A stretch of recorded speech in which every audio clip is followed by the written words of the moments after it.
Everyone, welcome to B answer tutorial. बच्चों, last video lecture के अंदर सॉइल एबायोटिक फैक्टर कंप्लीट कर लिया था। जो भी डिस्कशन करना था सॉइल के रिलेटेड हमने सब कुछ डिस्कशन कर लिया। ठीक है, 3 इंपॉर्टेंट डेफिनेशन भी मैंने लास्ट वीडियो में बताई थी। कौन कौन सी बताई थी? फर्स्ट, फील्ड कैपेसिटी मैंने आपको बताया, फिर मैंने आपको वाटर लॉगिंग कंडीशन बताई और साथ ही साथ परमानेंट बिल्टिंग कोएफिशिएंट बताया, जो कि कुछ एक्स्ट्रा प्लांट फिजियोलॉजी के पॉइंट्स थे, वो हमने डिस्कस कर लिए। अब हम नेक्स्ट डिस्कस करने जा रहे हैं रेस्पॉन्ड टू एबायोटिक फैक्टर। किस तरीके से हम एनवायरमेंट के अंदर सभी एबायोटिक फैक्टर को रेस्पॉन्ड करते हैं। रेस्पॉन्ड की अगर हम बात करें तो एनवायरमेंट को रेस्पॉन्ड किस किस कंडीशन के अंदर किया गया है। तो यहां पर आप कहेंगे एनवायरमेंट कभी कांस्टेंट तो रहता नहीं है। ठीक है, कभी कभार यूनिफॉर्म हो गया सो हो गया, लेकिन लगातार निरंतर चेंज होता रहता है।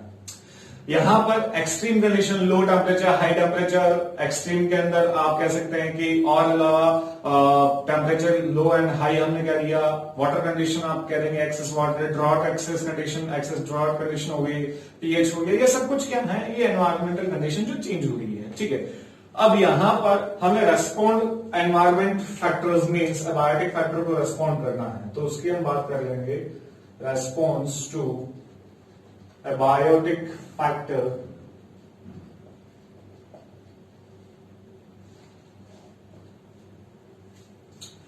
abiotic फैक्टर की बात करें तो किस तरीके से आप जानते हैं कि लगातार एवोल्यूशन की प्रक्रियाओं के दौरान बहुत सारे एनिमल्स ने अपने इंटरनल एनवायरनमेंट को डेवलप कर लिया।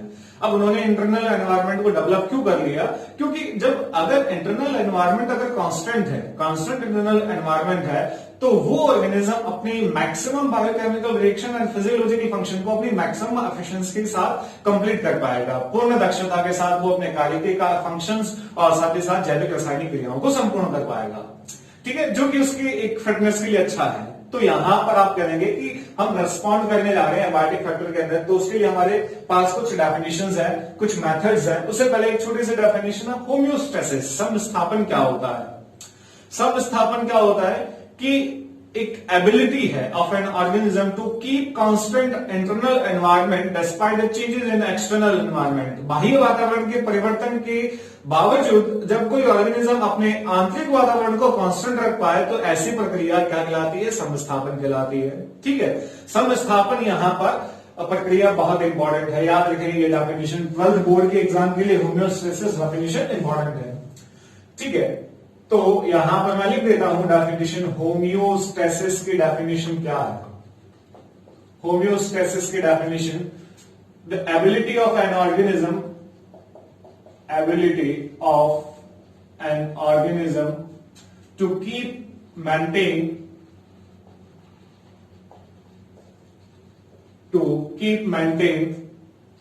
internal environment constant despite change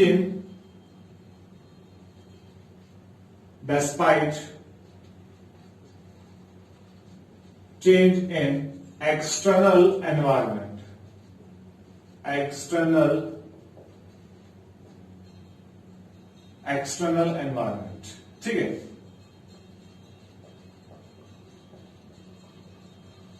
external environment. ठीक है, ये हो गया होम्योस्टेसिस। हिंदी में हम क्या करेंगे इसको? समस्थापन आप इसको करेंगे। हिंदी में क्या हो जाएगी कि कुछ ऑर्गेनिज्म, जो ऑर्गेनिज्म जिनकी योग्यता है वो अपने आंतरिक वातावरण को क्या कर रखते हैं? वो कांस्टेंट नियत बनाए रखते हैं, जबकि बाह्य वातावरण लगातार क्या हो रहा हो? चेंज हो रहा हो। तो ऐसी कंडीशन होम्योस्टेसिस।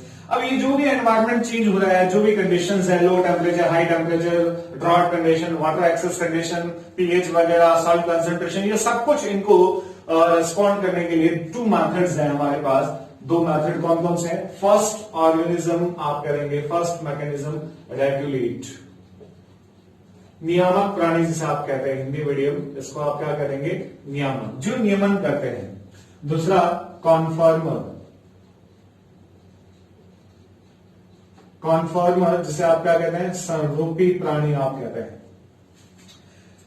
रेगुलेटर्स जो हैं वो क्या होते हैं? इनकी इंटरनल बॉडी टेम्परेचर क्या रहता है? Constant internal body environment. Constant internal body environment, इनका आंतरिक वातावरण जो है वो कांस्टेंट रहता है, और ये क्या करते हैं, चेंजेस अकॉर्डिंग टू सराउंडिंग, बाह्य वातावरण के अनुसार ये लगातार चेंज होते हैं। तो कन्फॉर्मर क्या होते हैं, जो अपने एनवायरनमेंट को कांस्टेंट नहीं रख पाते। अगर एनवायरनमेंट को कांस्टेंट नहीं रख पा रहे, इसका मतलब ये क्या शो नहीं कर पा रहे, होम्योस्टेसिस। और अगर ये अपने इंटरनल एनवायरनमेंट को कांस्टेंट रख पा रहे हैं तो ये क्या है, होम्योस्टेसिस शो करेंगे। यहां पर 1% लोग जो है वो क्या होते हैं, रेगुलेटर्स होते हैं, और 99% जो है वो एनिमल्स और प्लांट ये क्या होते हैं, कन्फॉर्मर्स होते हैं। रेगुलेटर्स की बात करें तो होम्योस्टेसिस प्रदर्शित करेगा, ये होम्योस्टेसिस शो नहीं करेगा। और दूसरा, यहां पर आप कह सकते हैं कि जो ये ऑर्गेनिज्म कौन से हो जाएंगे, जो इंटरनल एनवायरनमेंट, याद कीजिए मैंने आपको टेम्परेचर के अंदर बताया था, जो एंडोथर्मिक होते हैं, एंडोथर्मिक, जिनका इंटरनल एनवायरनमेंट कांस्टेंट रहता है, ये क्या हो जाएंगे, ये हो जाएंगे एक्टोथर्मिक हो जाएंगे। ठीक है, ये टेम्परेचर से रिलेटेड पॉइंट हमने वहां पर लिखा था। अब यहां पर मेनली ये जो एनिमल्स प्लांट्स वगैरह जो है वो किसके लिए यहां पर रिस्पॉन्ड कर रहे हैं, टेम्परेचर से ले लेते हैं मेनली, और दूसरा हम ले लेते हैं ऑस्मोटिक कंसंट्रेशन, मुख्यतः इसके लिए। ठीक है, ऑस्मोटिक कंसंट्रेशन और टेम्परेचर। जो ऑर्गेनिज्म टेम्परेचर को मेंटेन कर पाता है, इंटरनल एनवायरनमेंट को कांस्टेंट रख पाता है, इसके लिए हम क्या टर्म दे देंगे, थर्मो रेगुलेटर्स हम कह देंगे। और जो नहीं कर पाता वो क्या हो जाएगा, थर्मो कन्फर्मर हो जाएगा। क्या हो जाएगा, थर्मो कन्फर्मर हो जाएगा। ऑस्मोटिक कंसंट्रेशन की बात करूं तो ऑस्मोटिक कंसंट्रेशन के अंदर भी आप कह देंगे ऑस्मो रेगुलेटर हो जाएगा। क्या हो जाएगा, ऑस्मो रेगुलेटर। और दूसरा क्या हो जाएगा, जो नहीं कर पाए वो क्या हो जाएगा, ऑस्मो कन्फर्मर हो जाएगा। क्या हो जाएगा भाई, ऑस्मो कन्फर्मर। तो यहां पर ये चीजें, और थर्मो रेगुलेटर जो अपने तापमान को कांस्टेंट कर पाता है, और जो नहीं कर पाता कन्फर्मर। यहां पर सॉल्ट कंसंट्रेशन को मेंटेन कर पाए वो रेगुलेटर्स हो जाएंगे, जो नहीं कर पाए वो कन्फर्मर हो जाएंगे। ठीक है, अब यहां पर आप करेंगे इनके एग्जाम्पल क्या है। 99% एनिमल्स कन्फर्मर है, लेकिन कुछ एग्जाम्पल आपने 1% में लिखा है। तो यहां पर बर्ड्स और मैमल्स जो हैं, birds and most of the mammals, और कुछ लोअर इनवर्टिब्रेट्स और वर्टिब्रेट्स हैं जो कि इसके अंदर इंक्लूड होते हैं, जो रेगुलेटर्स होते हैं, और बाकी सब क्या है, कन्फर्मर। मोस्ट ऑफ द प्लांट्स और एनिमल्स इसमें आ गए। रेगुलेटर की बात करें, थर्मो रेगुलेटर, तो इसका बेस्ट एग्जांपल आप ह्यूमन से कंपेयर कर सकते हैं। ह्यूमन बॉडी टेम्परेचर कितना होता है, 37 होता है। क्या होता है, 37 डिग्री सेल्सियस होता है ह्यूमन बॉडी टेम्परेचर।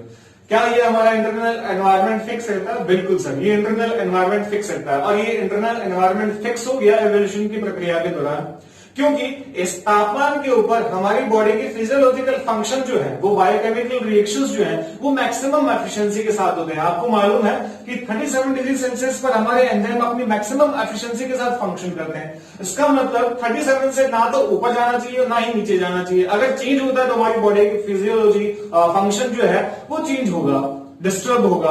तो इसके लिए हमारी बॉडी क्या करती है, कांस्टेंट रखने का प्रयास करती है। ठीक है, अब दो तरीके हैं। एक तो तरीका ये कि समर सीजन के अंदर हम क्या करते हैं, एयर कंडीशनर, कूलर वगैरह यूज करके हम उसको टेम्परेचर को मेंटेन कर लेते हैं, तो वो एक आर्टिफिशियल मेथड हो गया। ठीक है, और अगर हम बात करें नेचुरल, तो नेचुरल प्रोसेस के अंदर आप कहते हैं कि समर सीजन और विंटर की मैं दोनों की बात करूं तो समर के अंदर आप कह देंगे एक्सेस प्रोफ्यूजली स्वेटनिंग होती है। क्या होती है, स्वेट सीक्रेशन यहां पर होता है। गर्मियों के दौरान बहुत ज्यादा एक्सेस पसीना, स्वेट सीक्रेशन जब होगा, और जब वो सरफेस पे आकर इवेपोरेट होगा तो अपनी बॉडी का टेम्परेचर वापस क्या हो जाएगा, डाउन हो जाएगा। विंटर सीजन की बात करूं, विंटर के अंदर क्या होता है, बहुत ज्यादा शिवरिंग होती है, एक्सेस शिवरिंग होती है, एक्सरसाइज होती है, मसल्स और इनके बीच में फ्रिक्शन होता है, जिससे बहुत ज्यादा हीट प्रोड्यूस होती है। और जब हीट प्रोड्यूस होगी तो उसकी वजह से यहां पर टेम्परेचर वापस क्या हो जाता है, इंक्रीज। इसमें क्या हो जाता है, कूल डाउन। तो ये क्या है, ये रेगुलेटर्स है। हमने अपने इंटरनल बॉडी टेम्परेचर को कैसे कंट्रोल किया, हमने फिजियोलॉजिकल फंक्शन, फिजियोलॉजिकली हमने इसको कंट्रोल किया है। लेकिन कुछ ऐसे रेप्टाइल्स हैं जो कि फिजियोलॉजिकली उसका जो कंट्रोल नहीं करते, मेंटेन नहीं करते, उसको बिहेवियरल मेंटेन करते हैं। मेंटेनेंस उसका आधिकारिक होता है। किस तरीके से होता है, जब गर्मियों का सीजन है तो आप कह देंगे, अगर समर की बात करें तो वो रेप्टाइल्स बहुत ही ज्यादा मॉइस्ट बर्रो एनिमल्स हो जाते हैं। मींस वो बिल में रहने वाले जीव बन जाते हैं, बिल में रहते हैं, जहां उनका टेम्परेचर जो है वो बॉडी टेम्परेचर के बराबर हो जाता है। मेंटेन कर लेते हैं। और विंटर की बात करें तो वो क्या करते हैं, वो बाहर सन एक्सपोजर, लाइट एक्सपोजर में आ जाते हैं और एक्सेस लाइट जो है रिसीव करते हैं, गेन करते हैं। तो वो बिहेवियरिकल है और ये कैसा है, फिजियोलॉजिकल है, याद रखें, ठीक है। जो कन्फॉर्मर जो नहीं कर पाएगा वो क्या हो जाएगा, थर्मो कन्फॉर्मर हो जाएगा। अब बात कर लेते हैं ऑस्मोटिक कॉन्सेंट्रेशन के अंदर ऑस्मो रेगुलेटर्स और ऑस्मो कन्फॉर्मर, ठीक है। इसकी अगर हम बात करें तो इसके अंदर थोड़ा सा कुछ एग्जाम्पल के साथ हम डिस्कस कर लेते हैं इसको।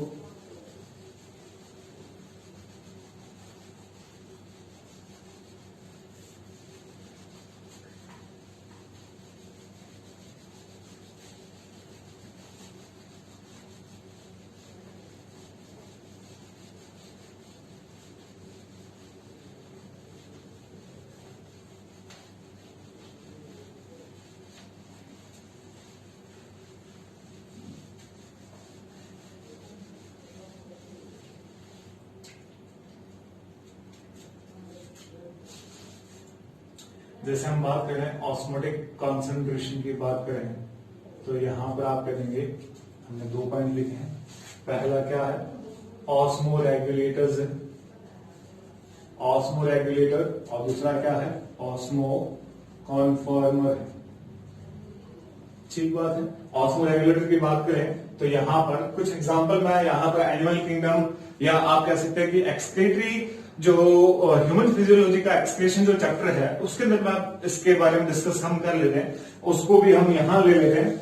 जैसे हम बात कर लेते हैं फिशेस की, मेनली प्रॉब्लम ये किसके लिए होती है, मैंने आपको जो वाटर पॉइंट अवॉइडेड फैक्टर पढ़ा था तो मैंने आपको ये बताया था कि जल में रहने वाले जीवों के लिए कभी ऐसा नहीं होता कि उन्हें किसी भी प्रकार की प्रॉब्लम को फेस नहीं करना होता। उन्हें एक मेन प्रॉब्लम है उनके लिए ऑस्मोटिक कंसंट्रेशन बैलेंस, ठीक है, परासकनीय सांद्रता संबंधी उनके लिए मुख्य प्रॉब्लम है।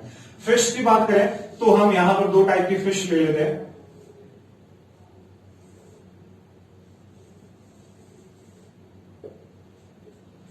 यहां पर इसको हम कह देते हैं ये फ्रेश वाटर फिश है, और एक हम फिश ले लेते हैं मरीन वाटर।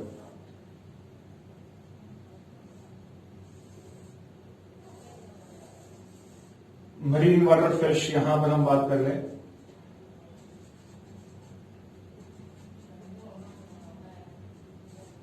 अब यहां पर क्या है कि अगर ये फ्रेश वाटर फिश है तो आपको मालूम है कि फ्रेश वाटर की सॉल्ट कंसेंट्रेशन 5 होती है और इसकी कितनी होती है, 30 to 35% होती है, ठीक है।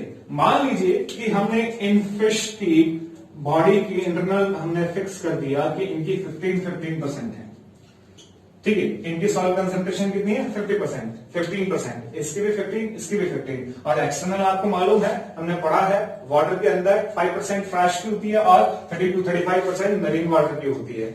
अब मुझे आप बताएं कि अगर इन दोनों फिशेस को अगर ये रेगुलेटर्स है तो इनको क्या करना चाहिए, ये फ्रेश वाटर में है और ये मरीन वाटर, और दोनों यहां पर आपको बताना है कि ये रेगुलेटर्स है तो किस तरीके से, और अगर ये कन्फॉर्मर होगी तो ये अपने आप चेंजेस होगी। तो याद रखें डेफिनेशन क्या होती है, रेगुलेटर्स जो कि कांस्टेंट रखते हैं अपने इंटरनल एनवायरनमेंट को और इनका according change according to surrounding.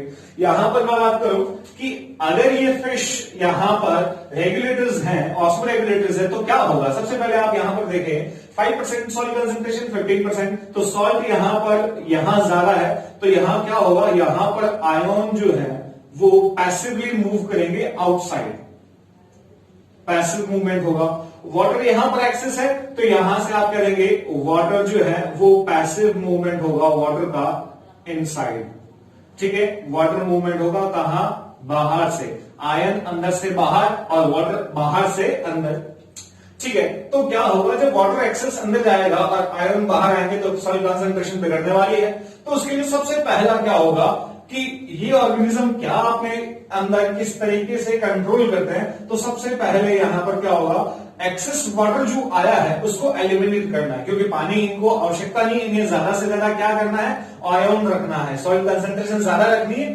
तो यहां पर आप कह देंगे कि यहां पर यूरिन जो एक्सक्रीशन जो होता है वो कैसा होता है, वो हाइपोटोनिक यूरिन होता है। मालूम होगा आपको hyper and hypotonic. Hypotonic solution क्या होता है, जिसकी कंसंट्रेशन बहुत ज्यादा होती है और हाइपो जिसकी कंसंट्रेशन क्या होती है, कम होती है।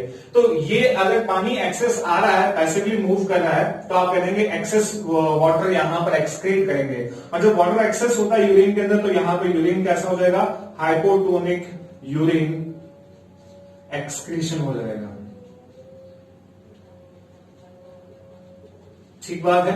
दूसरा, ये कभी भी अपने लाइफ में पानी नहीं पिएंगे, they do not drink water, do not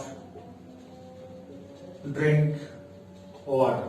और साथ ही साथ आप कह देंगे यहां पर वाटर से रिलेटेड प्रॉब्लम होगी। अब आयन अगर बाहर जा रहे हैं तो आयन को भी तो लेना है, पानी इन्होंने रिमूव कर दिया इन दो मेथड से। अब आयन को अंदर लेना है, तो इसको कैसे लिया जाएगा, पैसिव मूवमेंट, एक्टिव मूवमेंट। तो यहां पर active absorption of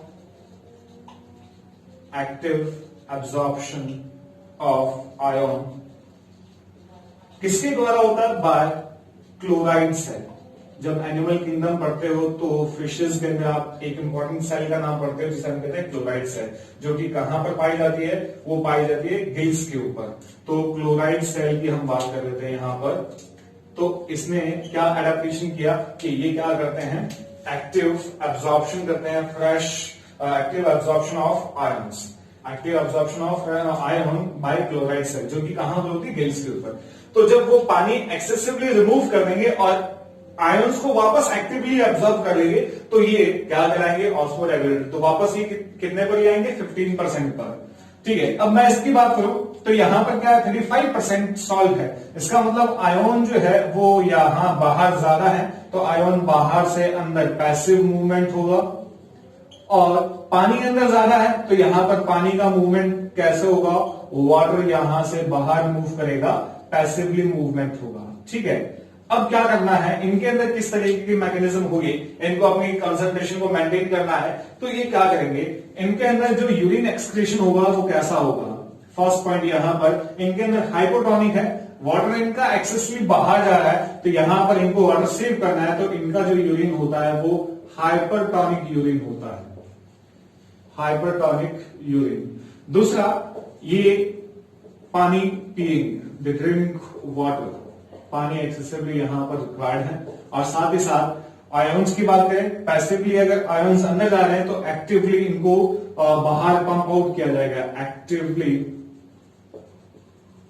pumping out of ion by chloride cell, chloride cell के द्वारा होगा। तो ये इस तरीके से दोनों क्या हो जाएंगे, ऑस्मो रेगुलेटर्स और ऑस्मो रेगुलेटर्स हो जाएंगे। फ्रेश की भी हमने बात कर ली और नहीं फिश। और अगर मैं बात करूं ऑस्मो कन्फर्मर, तो कन्फर्मर की बात करें तो कन्फर्मर फिश जो होती है उसके अंदर क्या हो जाएगा, उस कन्फर्मर फिश की हम बात करें तो मान लीजिए इसकी कॉन्सेंट्रेशन 15 है, ठीक है। और बाहर मान लीजिए फ्रेश वाटर में ये फिश है, ये अगर फ्रेश वाटर में फिश फ्रेश वाटर में मौजूद है, तो आप कह देंगे फ्रेश वाटर की कंसंट्रेशन कितनी होती है, 5%। तो ये 15 से कितने पर आ जाएगा, 5, क्योंकि अपने इंटरनल एनवायरनमेंट को कांस्टेंट नहीं कर पाएगा। तो बाहर 5 है तो अंदर भी ये 5 पे आ जाएगा, बराबर आ जाएगा। और अगर मैं ये कहता हूं कि ये फिश मैराइन वाटर के अंदर है, तो आप कहते हैं मैराइन वाटर के अंदर कितनी होती है, 32-35% होती है। तो ये क्या कर जाएगा, अपने इंक्रीज कर लेगा, 32-35 तक ले जाएगा। इसका मतलब कन्फर्मर क्या होते हैं, जो एक्सटर्नल एनवायरनमेंट के अकॉर्डिंग अपने अंदर चेंजेस लिया जाए। अगर बाहर 15 है तो 5 है, तो अंदर भी जो है 5 हो जाएगी। बाहर अगर 35 है, अंदर भी क्या हो जाएगी, 32-35 हो जाएगी। तो इस तरीके के ऑर्गेनिज्म क्या हो गए, ऑस्मो कन्फर्मर हो गए। ठीक है। तो ये हो गया कन्फर्मर और रेगुलेटर्स। अब दूसरा, यहां पर एक इनके लिए एक और ऑर्गेनिज्म की बात कर लेते हैं, जो कि होता है पार्शियल रेगुलेटर होता है। पार्शियल रेगुलेटर की मैं बात करूं तो यहां पर कुछ समय के लिए वो एक्सटर्नल और इंटरनल एनवायरनमेंट के अंदर मेंटेनेंस रख पाता है, लेकिन एक लिमिट तक, और बियॉन्ड द लिमिट्स वो एक्ट एज ए कन्फर्मर। वो किस तरीके से बिहेव करता है, वो कन्फर्मर की तरह बिहेव करने लग जाता है। तो आप इसके अंदर मैं आपको ग्राफ के माध्यम से ही समझा देता हूं। आपने ये हमने ले लिया, एक्सटर्नल एनवायरनमेंट हमने लिख लिया, और यहां पर मैंने ले लिया इंटरनल एनवायरनमेंट, आंतरिक वातावरण, बाह्य वातावरण। अगर आप इस तरीके का ग्राफ देख रहे हैं, आप देख रहे हैं कि एक्सटर्नल एनवायरनमेंट चेंज हो रहा है, उसके साथ साथ इंटरनल चेंज हो रहा है, एक्सटर्नल चेंज हो रहा है, इंटरनल चेंज हो रहा है, तो ऐसा ग्राफ आपने डेफिनेशन किसकी पढ़ी है? ये डेफिनेशन आपने कन्फॉर्मर की पढ़ी है। एक ऐसा ग्राफ है कि एक्सटर्नल चेंज हो रहा है लेकिन इंटरनल क्या है? कांस्टेंट है। और एक ऐसा ग्राफ है जिसके अंदर आप करेंगे कुछ समय तक वो यहां पर इस तरीके से, उसके बाद वो कन्फॉर्मर, इस तरीके का ग्राफ यहां पर। तो यहां पर 3 टाइप की ग्राफ है, तो आप यहां पर सेलेक्ट करें कौन कौन सा, ए बी सी नाम दे दिया है। ए का देखें कि एक्सटर्नल एनवायरनमेंट चेंज हो रहा है और इंटरनल एनवायरनमेंट इस एक्सिस पर आप देख रहे हैं कांस्टेंट दिखाई दे रहा है, तो ए वाला जो है वो क्या हो जाएगा? जो इंटरनल एनवायरनमेंट को कांस्टेंट रखता है वो क्या कहलाते हैं? रेगुलेटर्स कहलाते हैं। बी, एक्सटर्नल इंटरनल लगातार चेंज हो रहा है, तो बी क्या हो जाएगा? आप कह देंगे सर बी हो जाएगा कन्फॉर्मर हो जाएगा। और सी क्या हो जाएगा? सी हो जाएगा पार्शियल रेगुलेटर हो जाएगा। क्या हो जाएगा? पार्शियल रेगुलेटर्स हो जाएगा, जो कुछ समय तक, कुछ सीमा तक अपने आप को कंट्रोल कर पाते हैं, इंटरनल एनवायरनमेंट को स्टेबल कर पाते हैं, लेकिन उसके बियॉन्ड द लिमिट वो कन्फॉर्मर की तरह बिहेव करने लग जाते हैं। ठीक है, अब यहां पर इस तरीके के ये तीनों ग्राफ, यहां पर आप इसको ये एनसीईआरटी का ग्राफ है, इसको अच्छे से देख लें आप। ए क्या हो जाएगा? ए रेगुलेटर हो जाएगा, बी क्या हो जाएगा? कन्फॉर्मर, सी क्या हो जाएगा? पार्शियल रेगुलेटर्स हो जाएगा। ठीक है, अब आपको ये भी बता दूं कि जो कन्फॉर्मर है उनका यहां पर आप ये देखेंगे कि इनका डिस्ट्रीब्यूशन बहुत ही कम होता है, और रेगुलेटर्स जो हर जगह अपने आप को सर्वाइव कर जाते हैं, एक्सट्रीम कंडीशन हो चाहे किसी भी कंडीशन के अंदर, वो अपने आप के इंटरनल एनवायरनमेंट को अगर कांस्टेंट रख पा रहे तो उसका उनका डिस्ट्रीब्यूशन ज्यादा होगा। दूसरा, इनकी एफिशिएंसी कम होगी, इनकी एफिशिएंसी क्या होगी? ज्यादा होगी। इनके अंदर एनर्जी कंजप्शन जो है, एनर्जी कंजप्शन ज्यादा होगा, इनके लिए एनर्जी कंजप्शन क्या होगा? कम होगा। एक प्रश्न उठता है कि सर जब एवोल्यूशन के दौरान सभी ने एक इंटरनल कांस्टेंट एनवायरनमेंट क्रिएट कर लिया, तो ये कुछ ऑर्गेनिज्म पीछे क्यों रह गए? 99% ऑर्गेनिज्म पीछे क्यों रह गए? तो इनके लिए एक रीजन है कि ऐसे ऑर्गेनिज्म जो कि कन्फॉर्मर है, उनके लिए एनवायरनमेंट के अकॉर्डिंग रेगुलेशन जो है वो एनर्जी की फॉर्म में बहुत ज्यादा एक्सपेंसिव है। ठीक है, उनको अगर रेगुलेट करना है तो उनके लिए एनर्जी कंजप्शन बहुत ज्यादा हो जाता है, जो कि इनके लिए एक्सपेंसिव हो जाता है। ठीक है, तो इन्होंने क्या किया, जैसे एग्जांपल ले लेते हैं कि छोटे जो मैमल्स हैं, जो जिनका साइज छोटा है, ठीक है, उनकी बात करें तो वो कभी भी पोलर रीजन पर नहीं मिलेंगे आपको। क्यों?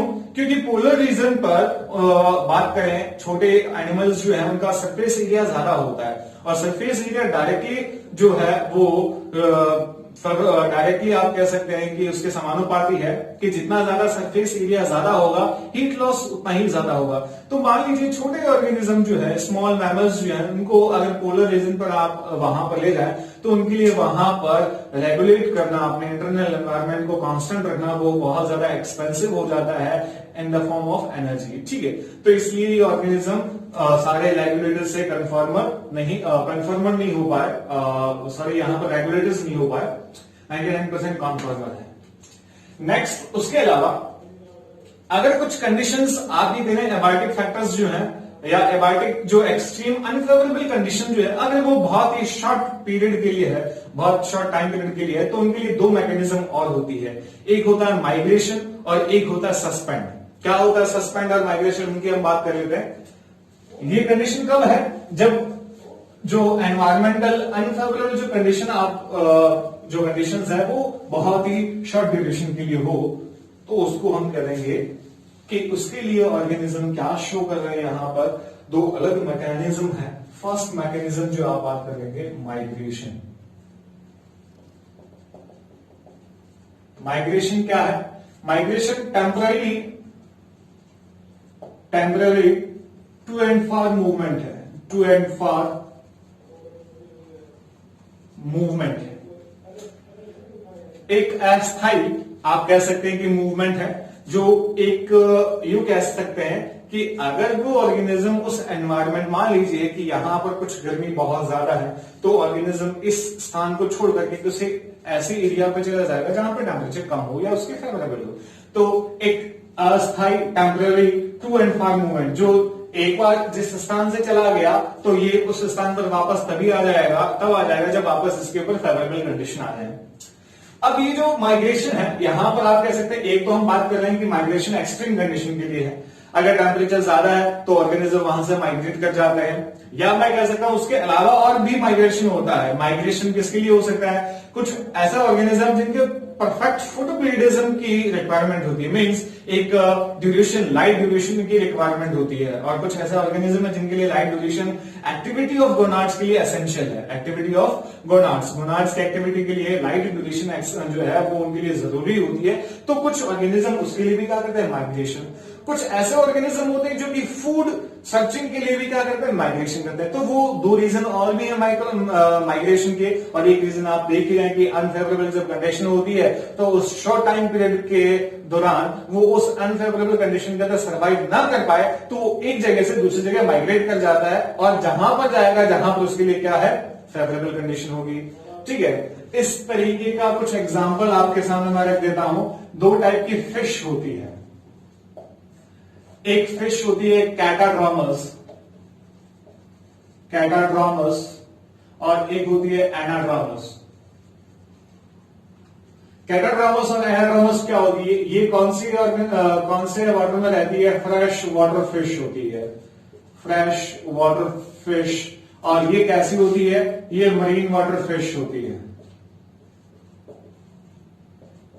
मरीन वाटर फिश होती है।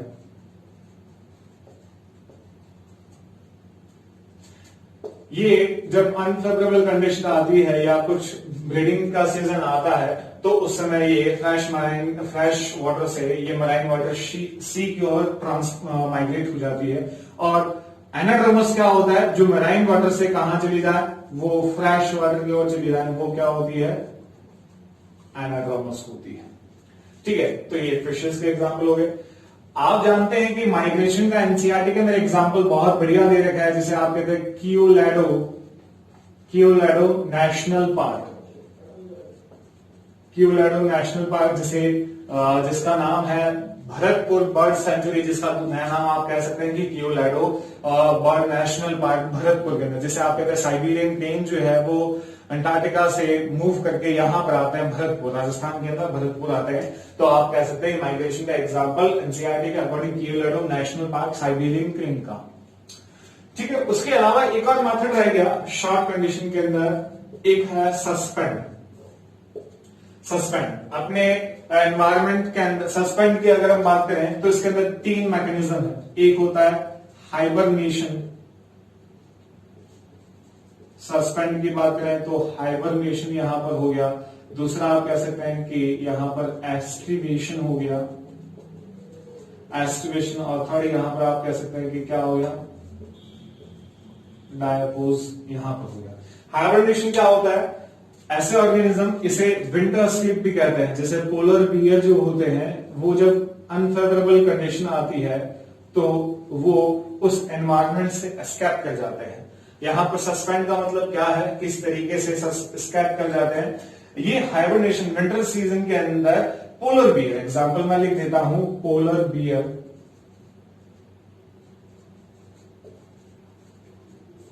पोलर बियर आप यहां पर लिख देंगे। ये अपनी मेटाबॉलिक रिएक्शन को जब अनफेवरेबल कंडीशन आती है, हाइबरनेशन जब अनफेवरेबल कंडीशन आती है तो ये मेटाबॉलिक रिएक्शन को लो कर लेते हैं, ठीक है, अपने कंजप्शन को रिड्यूस कर लेते हैं। एस्ट्रीवेशन क्या होता है, इसे हम कहते हैं समर स्लीप।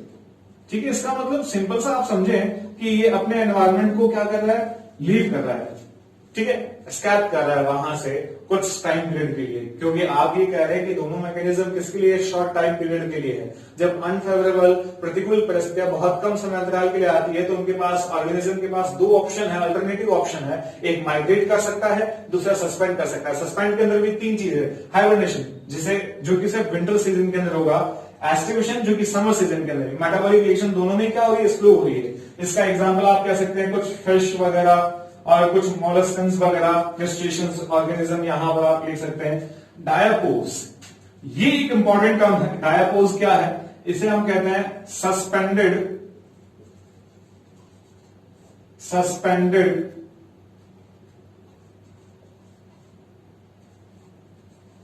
डेवलपमेंट होता है, ठीक है। और ये किसके द्वारा शो किया जाता है, शोन बाय जूप्लैंक्टन। कुछ पॉन्ड वगैरह, रिवर, पॉन्ड, जो वाटर सोर्सेज हैं उनके अंदर जूप्लैंक्टन पाए जाते हैं, जो कि अनफेवरेबल कंडीशन के अंदर अपने आप को सस्पेंड कर देते हैं, एस्केप कर जाते हैं। और साथ ही साथ डेवलपमेंट कैसा होता है, सस्पेंडेड डेवलपमेंट होता है, निलंबित परिवर्धन होता है, ठीक है। तो यहां पर 3 मैकेनिज्म, हाइबरनेशन, एस्टिवेशन, डायपोज, ये सब आप कह सकते हैं सस्पेंडेड इसके अंदर आ चुके। माइग्रेशन हो गया, सस्पेंड हो गया। अब साथ ही साथ आप ये करेंगे कि किस तरीके से एनवायरमेंट को यहां पर आपने रेस्पॉन्ड से रिलेटेड हमने पॉइंट पढ़ा कि हम किस तरह से एबायोटिक फैक्टर को रेस्पॉन्ड करते हैं, ठीक है। तो फर्स्ट हमारा क्या हो गया, ऑर्गेनिज्म। 2 हमारे पास मेन मेथड थे, रेगुलेटर्स और कन्फॉर्मर। रेगुलेटर हमने मेनली बात किसके लिए की, टेम्परेचर और किसके लिए, ऑस्मोटिक कंसंट्रेशन, मेन वहां पर 2 ही बातें, ठीक है। और फिर हमने पढ़ा कि अगर शॉर्ट टाइम पीरियड के लिए ये ड्यूरेशन हो, अनफेवरेबल कंडीशन हो, तो उसके लिए हम पढ़ते हैं माइग्रेशन और साथ ही साथ हम पढ़ते हैं सस्पेंड, ठीक है। एक सस्पेंड के अंदर एक और पॉइंट बता देता हूं, सस्पेंड जो है यहां पर आप करेंगे कि कुछ ऐसे फंगस, बैक्टीरिया, प्लांट्स जो होते हैं जिनके अनफेवरेबल कंडीशन के दौरान वो एक बहुत ज्यादा रेजिस्टिव सिस्ट या स्पोर का फॉर्मेशन करते हैं, जो कि अनफेवरेबल कंडीशन को टॉलरेट कर सकती है। जैसे बैक्टीरिया, फंगस की बात करें तो इनके अंदर बैक्टीरिया के अंदर स्पोर बनते हैं, हाईली रेजिस्टिव स्ट्रक्चर होती है जो कि मैक्सिमम टेम्परेचर टॉलरेट कर सकती है, जो आप जानते हैं सेकंड चैप्टर में पढ़ा है 121 डिग्री सेल्सियस टॉलरेट कर सकती है।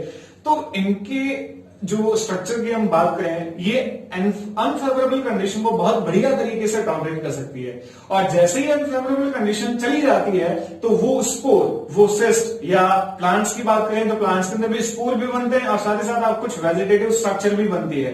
वेजिटेटिव स्ट्रक्चर और स्पोर दोनों ही प्लांट के अंदर अनफेवरेबल कंडीशन को टॉलरेट करने के लिए हेल्पफुल होते हैं। तो जैसे ही अनफेवरेबल कंडीशन चली जाती है तो ये सारी चीजें जो है वो क्या हो जाती है, जर्मिनेट हो जाती है। और साथ ही साथ प्लांट के अंदर ये डिस्पर्जन के अंदर भी कुछ इंपॉर्टेंट इनका सहयोग होता है, कंट्रीब्यूशन होता है। तो ये बातें यहां पर सस्पेंड से रिलेटेड है, ठीक है। ये पढ़ते भी आप एनिमल, जब आप 12th 11th के अंदर 2nd और 3rd चैप्टर जब आप पढ़ते हैं तो उसके अंदर भी कहीं कहीं डिस्कस कर लेते हैं हम, ठीक है। यहाँ पे भी मैंने कर लिया है माइग्रेशन। अब नेक्स्ट हम पढ़ेंगे अडेप्टेशन, कि किस तरीके से ऑर्गेनिज्म अपनी बॉडी के अंदर अडेप्टेशन क्रिएट करता है। आज के लिए काफी, थैंक यू।